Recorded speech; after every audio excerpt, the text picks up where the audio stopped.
नमस्ते मित्रांनो, मुरांबा या मालिकेच्या होणाऱ्या 28 मार्चच्या भागामध्ये आपल्याला असं पाहायला मिळणार आहे की इकडे आता रमाला काही गुंडांनी कैद करून एका रूममध्ये ठेवलेले असते। तिचे हातपाय बांधलेले असतात। त्या क्षणी रमा ही फार टेन्शनमध्ये असते आणि ती रडत असते की बाप्पा आता तूच काहीतरी मार्ग दाखव, मला माझ्या अक्षयपर्यंत पोहोचण्याचे सगळे मार्ग आता बंद झालेले आहे, काय करू मी देवा, अशी ती रडत असते। त्या क्षणी खिडकीतून जोरात आवाज येतो आणि माही जोरात खिडकीतून उडी मारून काच फोडत इथे रमाच्या समोर आलेली असते।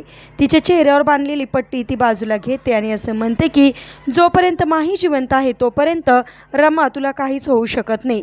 असं बोलल्यानंतर आता रमा सुद्धा माहीकडे बघतच बसते, कारण रमासारखी सेम दिसणारी माही असते, त्यामुळे रमाला सुद्धा आता विचार पडतो तर आता कशा प्रकारे माही सगळं काही सत्य रमाला सांगणार आणि रमाची आणि अक्षयची भेट घडून आणणारे पाहणे सुद्धा इंटरेस्टिंग आहे। एपिसोड कसा वाटला कमेंट करून नक्की सांगा आणि असेच मालिकेच्या पुढील अपडेटसाठी तुम्ही आपल्या रंजक मराठी चॅनलला सबस्क्राईब करायला विसरू नका। धन्यवाद।